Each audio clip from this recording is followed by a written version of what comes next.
కలిగిన వాడివి, అధికారమును పొందుకున్న వాడివి అని నువ్వు తెలుసుకోవాలి. బైబిల్ 66 పుస్తకాల్లో రిఫరెన్స్ ఉందా ఎత్తుక్కుంటే కాదు. ఈ బైబిల్ని నీ హృదయంలో భద్రపరచుకోమంటున్నాడు దేవుడు. ఎప్పుడో ఇజ్రాయెల్ జనాంగకి రాసిన బైబిల్ నీకు ఇప్పుడు ఏం ఉపయోగపడుతుంది? కానీ దేవుడు అంటున్నాడంటే, నా ఆత్మతో సత్యముతో నన్ను ఆరాధించు, నిన్ను వల్ల నీ పొరుగు అని ప్రేమించు అన్నాడు. ఈ 2 ఆజ్ఞలు ఇచ్చింది ఆయన మనకి. ఈ బైబిల్లో నువ్వు సరిగ్గా పాటించాల్సిన ఆయన ఆజ్ఞ, ఆయన మాట ఏంటంటే రెండు కమాండ్మెంట్స్. అవి పాటిస్తే చాలు. నువ్వెవరో నిజంగా నీకు తెలీదు. నువ్వు ఇప్పుడు దాకా ఏమనుకుంటావు? నేను ఒక పెంటని, నేను ఒక చెత్త గొప్పని, నేను ఒక దేనికి పనికిరాని దాన్ని. కానీ దేవుడు అంటున్నాడు, రే బిడ్డ నువ్వు నా కుమారుడు రా అంటున్నాడు. సో ఈ బైబిల్ చదవడం వల్ల నీకు తెలిసింది ఏంటంటే, నువ్వు ఆయన కుమారుడివి, కుమార్తెవి అని. లూకా సువార్త 4:40. లూకా సువార్త 4వ అధ్యాయము 40వ వచనము. సూర్యుడు అస్తమించుచుండగా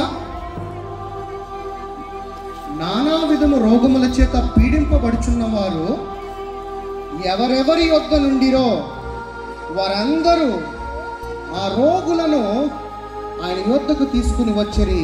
అప్పుడు ఆయన ప్రతి వారి మీద చేతులుంచి వారిని స్వస్థత ఉంచిరి.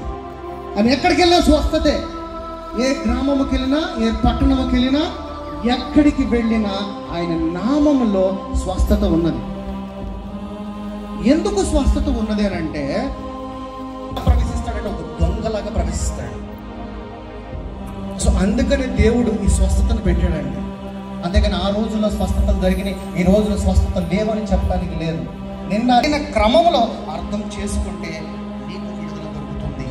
ఈ రోజున ఇక్కడ ఎవరైతే ఈ వాక్యాన్ని వింటున్నారో వారి కుటుంబంలో, వారి జీవితంలో, వారి యొక్క బాధలు, కష్టాలు అన్నీ కూడా యేసు నామములో ఈ రోజు విడుదల అవును కాక. ఆమేన్. నమ్ముతున్నారా? వినడం వల్ల ఏమొస్తుంది? విశ్వాసము. వినే మీరందరికీ కూడా ఈ రోజున విడుదల. మత్తయి సువార్త 9వ అధ్యాయము, మత్తయి సువార్త 9:35. యేసు వారి సమాజ మందిరములో బోధించుచు రాజ్య సువార్తను ప్రకటించుచు ప్రతి విధమైన రోగమును ప్రతి విధమైన వ్యాధిని స్వస్థపరచుచు. ఇక్కడ ఏంటంట? ప్రతి రోగము, ప్రతి వ్యాధి. కొంచెం రోగము, కొన్ని రోగాలు, ఈ రోగము, ఆ రోగం అని చెప్పాడా? ప్రతిదీ అంటే ఉన్నవి సమస్తము, అది వ్యాధైనా రోగమైనా. సో అన్నిటి మీద ఏముందంట?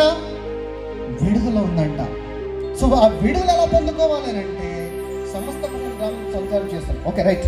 అన్నిటి మీద విడుదల ఉందంట. సో మరి ఈ రోజున దేవుడు చెప్తున్న మాటలు, నేను చెప్తున్న మాటలు కాదు. దేవుడు అంటున్నాడంటే ప్రతి వ్యాధి మీద అంటున్నాడు. దీర్ఘకాలిక వ్యాధి, చెప్పలేనివి, చెప్పుకునేవి.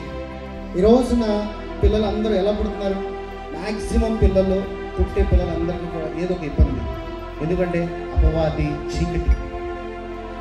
కానీ దేవుడు అంటున్నాడంటే ప్రతి విధమైన వ్యాధి, ప్రతి రోగం అంటున్నాడు.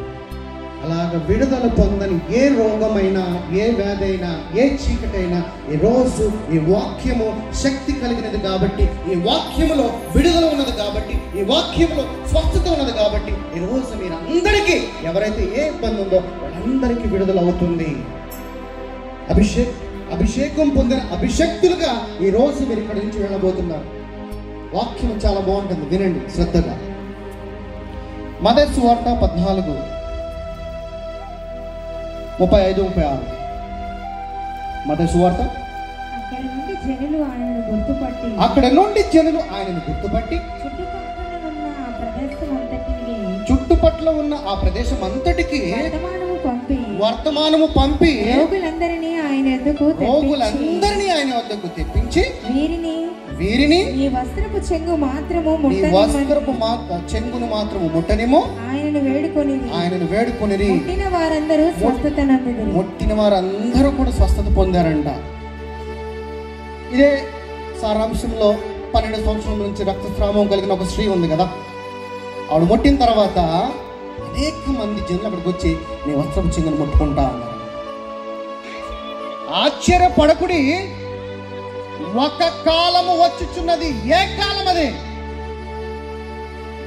ఈ రోజున విడుదల ప్రతి ఒక్కరికి. ఈ రోజు ఎవరైతే వాక్యం వింటున్నారో, తర్వాత ఆ కాలమున ఆశ్చర్యపడకుడి, ఒక కాలము వచ్చుచున్నది. ఆ కాలమున సమాధులలో నున్న వారందరూ ఆయన శబ్దము విని, అమ్మా ఒక్క నిమిషం, సమాధుల్లో ఉన్నవాడే ఆయన శబ్దం వింటే, మరి ఈ రోజున జీవం కలిగిన మీరందరూ ఆయన శబ్దము, ఆయన వాక్యము వింటున్నారా?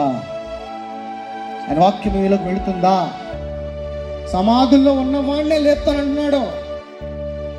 మేలు చేసిన వారు జీవ పునరుద్ధానమునకు, కీడు చేసిన వారు తీర్పు పునరుద్ధానమునకు బయటకు వచ్చెదరు. మేలు చేసిన వాడు ఏమవుతాడంట?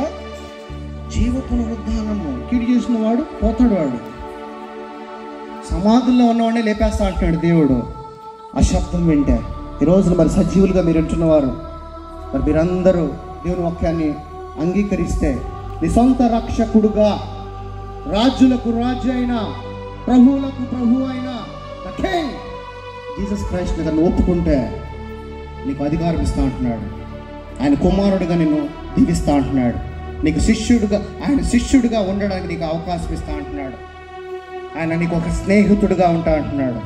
నీ కొరకు ఏ స్నేహితుడు ఎప్పుడు కూడా ప్రాణం పెట్టడు, కానీ నువ్వు కనుక యేసుని ప్రేమిస్తే నీ కొరకు ప్రాణం పెట్టాడు.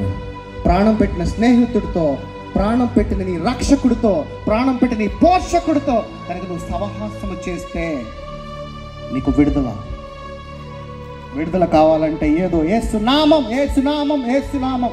యేసునామం అంటే ఏంటి తెలుసండి మీకు? అసలు యేసునామం చాలా ఈజీగానే వేస్తాం, కానీ దానికి చాలా పవర్ ఉందండి. ఎందుకనంటే మన తండ్రి ముందు నిలబడాలంటే నీ శరీరానికి శక్తి సరిపోదు. ఏం సరిపోదు? శక్తి సరిపోదు. ఎందుకంటే నువ్వేమై ఉన్నావు? మన పాపులుగా ఉన్నావు. అందుకని దేవుడు అన్నాడంటే, నా నామము తీసుకో, తండ్రిని అడుగు అన్నాడు. ఆయన నామంలో తండ్రిని అడగమన్నాడా? ఎవరి నామంలో అడగమన్నాడు? అంటే దాని అర్థం ఏంటి? ఆయన స్థానంలోకి వెళ్ళి అడుగుతున్నావు అని అర్థం ఉంది. ఆయన స్థానంలోకి వెళ్ళి నా నామం అడిగి, నా నామమును పెట్టి నువ్వు అడుగు తండ్రిని, నీకేది ఇష్టమైతే. అంతేగాని ఆయనకి ఇష్టమైంది అడగలా, చెప్పలా. నీకేది ఇష్టమో నా స్థానంలోకి వచ్చి తండ్రిని అడుగు అన్నాడు. అది యేసునామం అంటే. అంత గొప్పది యేసునామం అంటే. అంటే తండ్రి యొక్క కుమారుడు స్థానంలోకి వెళ్ళి నా నామంలో అడుగు అంటున్నాడు. సో ఆయన కుమారుడుగా, కుమార్తెగా అడగండి, అద్భుతమైన జీవితం మీకు దేవుడు ఇస్తాడు. 30, నా అంతటా నేనేమీ చేయలేను, నేను వినునట్లుగా తీర్పు తీర్చుచున్నాను. నన్ను పంపిన వాని చిత్త ప్రకారమే చేయగోరుదును గాని నా ఇష్ట ప్రకారము చేయగోరును గనుక నా తీర్పు న్యాయమైనదే. యేసు ప్రభు తండ్రి మాట విన్నాడంట. నువ్వు యేసు ప్రభు మాట వింటే నీ తీర్పు కూడా న్యాయమైందే. ఆయన తండ్రి మాటని కుమారుడు గైకొని అంగీకరించాడు. అలాగే యేసు ప్రభు యొక్క మాట నువ్వు కనుక అంగీకరిస్తే దేవుడు ఏమంటున్నాడంటే, నేను ఎక్కడికో తీసుకెళ్ళి కూర్చోబెడతా అంటున్నాడు. సో ఇక్కడ దాకా స్వస్థత, వరము, అధికారము, శక్తి, బలము, జ్ఞానం అని చూసాం. మరి ఇది పొందుకోవాలంటే నీలో ఏమి ఉండాలి? పరిశుద్ధాత్ముడు ఉండాలి. పరిశుద్ధాత్ముడు ఎవరు? శక్తి కలిగిన వాడు. ఎందుకనంటే ఈ లైట్ ఉంది, ఈ లైట్ వెలుగుతుంది. దీన్ని డిజైన్ చేసింది ఎవరు? తండ్రి. కనపడుతుంది ఎవరు? యేసయ్య. ఈ లైట్ని వెలిగించేది ఎవరు? పరిశుద్ధాత్ముడు. సో ఈరోజు నీ హృదయంలో ఈ లైట్ వెలగాలి. ఎలా వెలగాలంటే పరిశుద్ధాత్ముడు నీలో ప్రజ్వలింపచేయాలి. ఎజెకియేలు గ్రంథము 43వ వచనము, 43 2వ వచనం. ఇశ్రాయేలీయులకు దేవుని ప్రభావము దేవుని ప్రభావము తూర్పు దిక్కు